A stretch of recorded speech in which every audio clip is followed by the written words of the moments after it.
All right, so today we're going to be talking about the anaerobic power reserve. And last week we talked about what is conditioning and looked at the maximum sustainable power output. And today we're going to look at the anaerobic power reserve as it relates to that. So if we look at the power output and the endurance of different sports, we see that there's what we call the power endurance continuum. And that really just means that there's a trade-off ultimately between power and the ability to sustain it. So if we look at sports like weightlifting, powerlifting, field events like shot put, track and field, that sort of stuff, there's a huge amount of power output, but obviously a very incredibly short duration. You're only throwing the shot put for a split second, or you're only running the 100 meters for a few seconds at a time.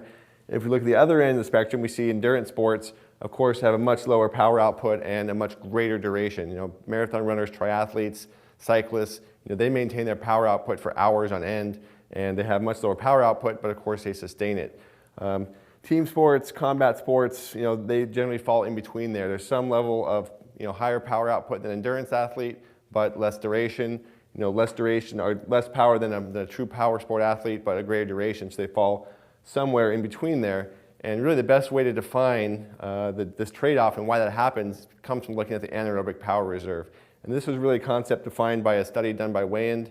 And if you go to my Facebook, just go to facebook.com, friend request me, Joel Jamieson. I'll send you the study that this is based on. But really what he did is he looked at the maximum sustainable power, how much power somebody could generate aerobically, and then they looked at how much power they could generate anaerobically, and they called that difference the anaerobic power reserve. So if we look at a sport like weightlifting, powerlifting, or some sort of short explosive event, we see this black bar here represents the aerobic contribution, and anything above that would be the anaerobic power contribution. So this is what they called the anaerobic power reserve. It's basically like the afterburner. This is all the athlete could produce aerobically, and so in order to produce as much as they needed for their sport, they had to produce the rest of it anaerobically. Of course, if we look at the endurance sports, we see something very different. We see a much higher contribution of that energy comes from the aerobic side, and a much lower of that contribution comes from the anaerobic side, which is of course why they can sustain it, because the aerobic side of the equation you can sustain for long periods of time, whereas the anaerobic side, as soon as you start tapping into this anaerobic power reserve, we see quick fatigue, okay?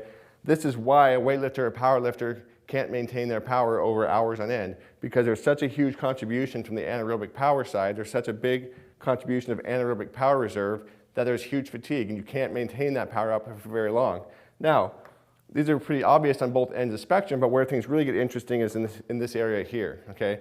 The combat sports, the team sports, those sort of mixed sports that have to have some level of both the aerobic and the anaerobic side.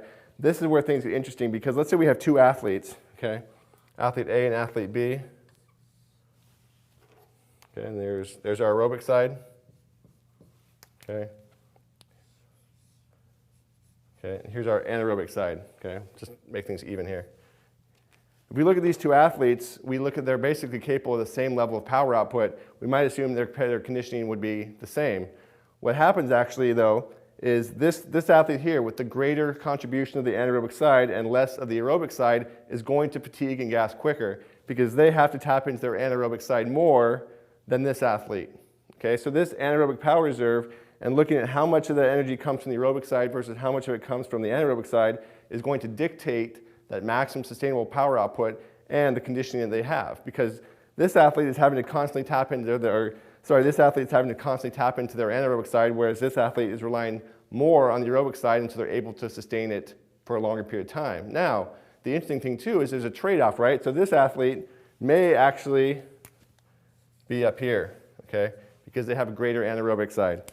This athlete is probably more explosive than this athlete, but that trade-off is that, again, since more of it's coming from the anaerobic side, they're more likely to gas out. They're more likely to not have as great endurance as this athlete.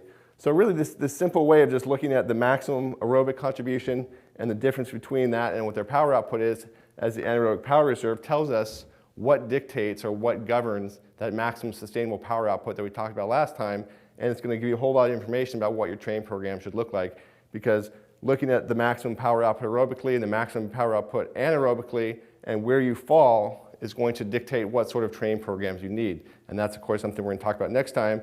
But just this simple concept of the anaerobic power reserve is a great way to look at conditioning and a great way to understand the difference between the true strength power sports, the endurance sports, and the sports in between.